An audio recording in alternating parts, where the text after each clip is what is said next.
Hello दोस्तों, तो कैसे हैं आप लोग। स्वागत है आपका सुपर वर्ल्ड के एक और न्यू वीडियो में। आज से मैं शुरू करने वाला हूं कॉमिक्स का एक्सप्लेनेशन और साथ ही में मैंने कुछ अपने चैनल पर एनिमे को भी कवर करना शुरू कर दिया है, जिसमें मैंने काइजू नंबर 8 और गाइत्सु यूटा एनिमे को एक्सप्लेन करना शुरू किया है। तो आज मैं मार्वल की आने वाली मूवी सीक्रेट वार्स की कॉमिक को एक्सप्लेन करने वाला हूँ, जिससे आपको समझ में आ सके कि सीक्रेट वार आखिरकार है क्या। लेकिन उससे पहले आपसे एक हम्बल रिक्वेस्ट है। मैं चाहता हूँ कि आप हमारे चैनल को प्लीज जल्द से जल्द सब्सक्राइब करें, ताकि मेरे डैड चैनल में थोड़ी सी जान आ सके। तो प्लीज आप भी मेरे चैनल को सब्सक्राइब करें और कमेंट में जरूर बताएं कि आपका फेवरेट हीरो कौन सा है। तो हमारी कहानी की शुरुआत वकांडा से होती है, जहाँ पर ब्लैक पैंथर स्टूडेंट्स को कुछ सिखा रहा होता है। वो बच्चों को वकांडन टेक्नोलॉजी के बारे में बता रहा है। तभी वहाँ पर एक पोर्टल के जरिए एक राइनोसोरस वकांडा में एंटर करता है। ब्लैक पैंथर बच्चों को राइनो के अटैक से बचा लेता है, जिसके बाद वो उस पोर्टल को चेक करता है और उसमें अपना हाथ डालता है। वो सोचता है कि आगे जरूर कुछ ना कुछ तो होगा।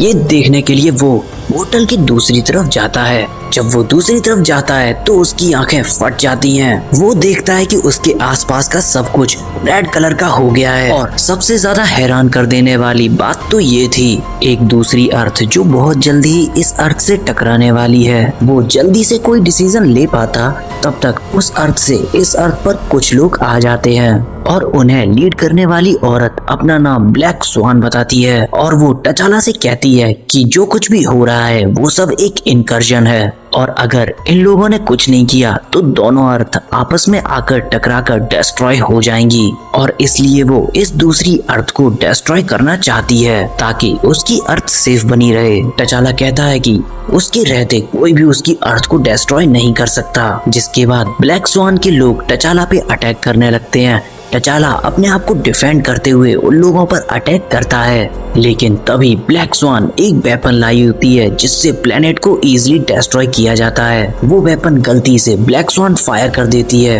ये वेपन उसकी अर्थ में जाके लगता है, जिससे वो सामने वाली अर्थ पूरी तरह से डिस्ट्रॉय हो जाती है। और ये सब टचाला भी अपनी आंखों से नोटिस कर रहा है। जिसके बाद वहाँ का एनवायरनमेंट धीरे धीरे नॉर्मल होने लगता है। ब्लैक पैंथर समझ जाता है कि उसकी परेशानी इतनी जल्दी से शांत नहीं होने वाली, और इसीलिए वो अपने ग्रुप इल्यूमिनाटी को बुलाता है। दरअसल इल्यूमिनाटी एक ग्रुप है जिसमें कई सारे सुपर हीरो एक साथ बैठते हैं, जिसमें read Richard, black panther, iron man, captain America, black bolt, doctor strange और नेमोर। इन सभी लोगों को ब्लैक पैंथर वकांडा बुलाता है। वो उन लोगों को सब कुछ डिटेल में एक्सप्लेन करता है। जिसके बाद मिस्टर फैंटास्टिक ब्लैक स्वान से मिलने के लिए जाते हैं। यहाँ हम देखते हैं टचाला ने ब्लैक स्वान को एक प्रिजन में कैद करके रखा है। रीड उससे पूछता है कि आखिरकार ये सब क्या चल रहा है, जिस पर ब्लैक स्वान बताती है कि यह इनकर्जन है। वो बताती है कि इस पूरे मल्टीवर्स में कई सारी अर्थ मौजूद हैं। ये सारी अर्थ एक दूसरे को बैलेंस बना के रखे हुए हैं, लेकिन कुछ ही समय पहले इन सारी अर्थ में से एक अर्थ अपने आप ही डिस्ट्रॉय हो गई, और इसलिए मल्टीवर्स का बैलेंस पूरी तरह से तबाह होने लगा, जिस कारण ये सारी की सारी अर्थ एक दूसरे से टकराकर तबाह होना शुरू हो गई थी। और इस चीज को नाम दिया गया इनकर्जन। ब्लैक स्वान यहाँ पर बताती है कि भले ही उन्होंने एक अर्थ को डिस्ट्रॉय कर दिया है, लेकिन कुछ ही समय बाद कई सारी अर्थ उस अर्थ के पास आकर डिस्ट्रॉय होने लगेंगी, और ये तब तक होगा जब तक उनकी अर्थ डिस्ट्रॉय नहीं हो जाती। ये सारी बातें रीड अपने साथियों को बताता है। जिसके बाद डॉक्टर स्ट्रेंज और आयरन मैन अपना अपना प्लेन बनाना शुरू करते हैं। आयरन मैन बताता है कि उसने उस वेपन को एनालाइज कर लिया, जिसे ब्लैक स्वान हमारी अर्थ पर यूज करने वाली थी, और अगर वो उस वेपन को रिप्लिकेट कर सके तो आने वाली अर्थ को वो डिस्ट्रॉय कर सकते हैं। यानी उस प्लेनेट के साथ साथ उस प्लेनेट पे मौजूद सारी लाइफ को भी तबाह कर दिया जाएगा। और ये बात सुनकर कैप्टन अमेरिका मना कर देते हैं कि वो ऐसा नहीं करेंगे। वो उनसे कहता है कि वो ये चीज कभी बर्दाश्त नहीं करेगा, क्योंकि उसके पास अभी एक और रास्ता मौजूद है। जिसके बाद वो अपने हाथ से एक इन्फिनिटी स्टोन को दिखाता है, और हम देख पाते हैं कि हर एक इल्यूमिनाटी के पास में इन्फिनिटी स्टोन मौजूद है। उन लोगों ने थैनोस को हराने के बाद इन्फिनिटी स्टोन को एक दूसरों में बांट लिया था, और आज इनकर्जन के टाइम पे कैप्टन अमेरिका कहते हैं इन्फिनिटी गॉन्टलेट को फिर से असेंबल करना होगा, ताकि वो आने वाले इनकर्जन को रोक सकें।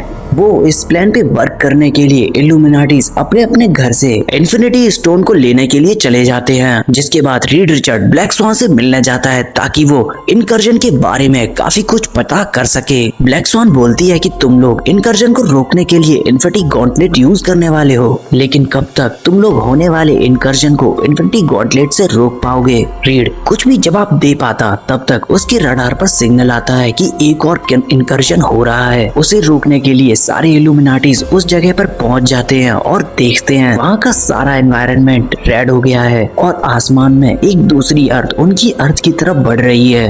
ये देखकर कैप्टन अमेरिका सारे इन्फिनिटी स्टोन्स को इन्फिनिटी गॉन्टलेट में रख लेता है, जिसके बाद वो इन्फिनिटी गॉन्टलेट की पावर से उस दूसरी अर्थ को पुश करने लगता है। क्योंकि इन्फिनिटी स्टोन्स की पावर बहुत ज्यादा है, इसलिए वो अपनी पूरी जान लगाने को तैयार हो जाता है। और तभी अचानक एक जबरदस्त धमाका होता है। इस धमाके के इम्पैक्ट से सारे इन्फिनिटी स्टोन्स डिस्ट्रॉय हो जाते हैं और टाइम स्टोन कहीं गायब हो जाता है। ये देखकर सारे इल्यूमिनाटी सुपर हीरोज पैनिक करने लगते हैं, क्योंकि उन्होंने उस अर्थ को पुश तो कर दिया, लेकिन अब दूसरे इनकर्जन को रोकने के लिए उनके पास इन्फिनिटी स्टोन नहीं है। जिसके बाद वो लोग फिर से मीटिंग करने के लिए वकांडा वापस आते हैं। यहाँ पर रीड फिर से उसी डिवाइस के बारे में बात करता है जो ब्लैक स्वान यूज करने वाली थी, लेकिन कैप्टन अमेरिका खड़े होकर मना कर देते हैं कि जब तक उनकी जान में जान है तब तक वो ऐसा नहीं होने देंगे। हम लोग सुपर हीरोज हैं, हमारा काम है दुनिया को बचाना, ना कि उसे तबाह कर देना। तभी डॉक्टर स्ट्रेंज यहाँ पर खड़े होते हैं और कैप्टन अमेरिका पे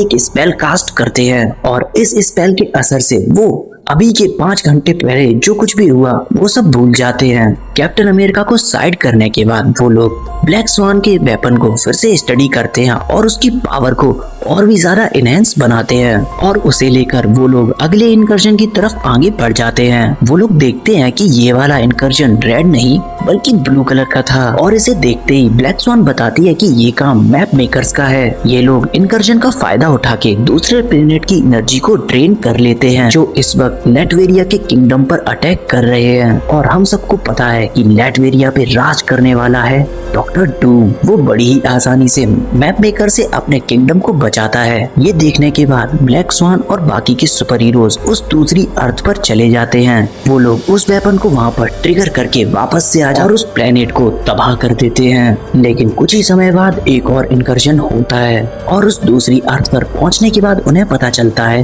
कि ये अर्थ मैग्नीटो के कंट्रोल में है और जो यहाँ का राजा है। वो लोग देखते हैं कि इस प्लेनेट पर गैलेक्टस है जो इनकर्जन का फायदा उठा के इस प्लेनेट की सारी एनर्जी को कंज्यूम कर रहा है। इल्यूमिनाटी ये देखकर अपने प्लेनेट पर वापस आ जाते हैं, क्योंकि उन्हें पता है कि गैलेक्टस उस प्लेनेट को बहुत जल्दी डिस्ट्रॉय कर देगा। यहाँ पहुँचने के बाद रीड बताते हैं कि उन्होंने अभी तक अपनी अर्थ को प्रोटेक्ट कर रखा है और जब तक उन्हें कोई दूसरा रास्ता नहीं मिलता तब तक उन्हें आने वाली अर्थ को डिस्ट्रॉय करना होगा और उस प्लेनेट पे मौजूद सारी लाइफ फोर्स को भी मिटाना होगा।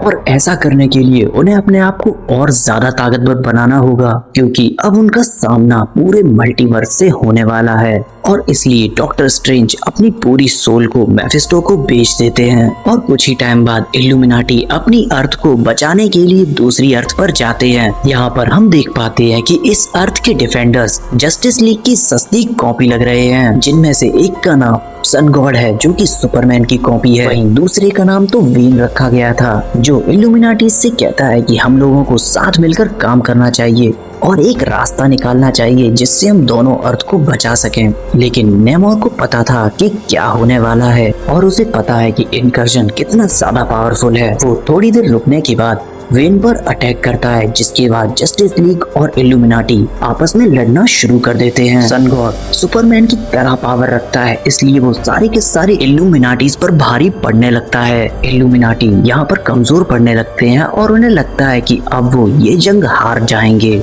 लेकिन तभी डॉक्टर स्ट्रेंज अपनी थर्ड आई को ओपन करते हैं। तो दोस्तों ये था सीक्रेट वार कॉमिक्स का एपिसोड नंबर 1। को इस कॉमिक्स का एक्सप्लेनेशन कैसा लगा कमेंट में जरूर बताना। और हाँ, अगर आप इल्यूमिनाटी की जगह होते तो आप क्या करते, इस आइडिया को भी कमेंट में जरूर लिखना। साथ ही इस वीडियो का हम टारगेट रखते हैं 10 कमेंट और 10 लाइक का, क्योंकि आपके सपोर्ट के बिना मुझे भी मोटिवेशन नहीं मिलता है। तो प्लीज हमारे चैनल को सब्सक्राइब कर दें और वीडियो को बहुत सारा शेयर करें, ताकि मैं आपके लिए अगले एपिसोड को जल्द से जल्द एक्सप्लेन कर सकूं। तब तक के लिए थैंक्स फॉर वॉचिंग।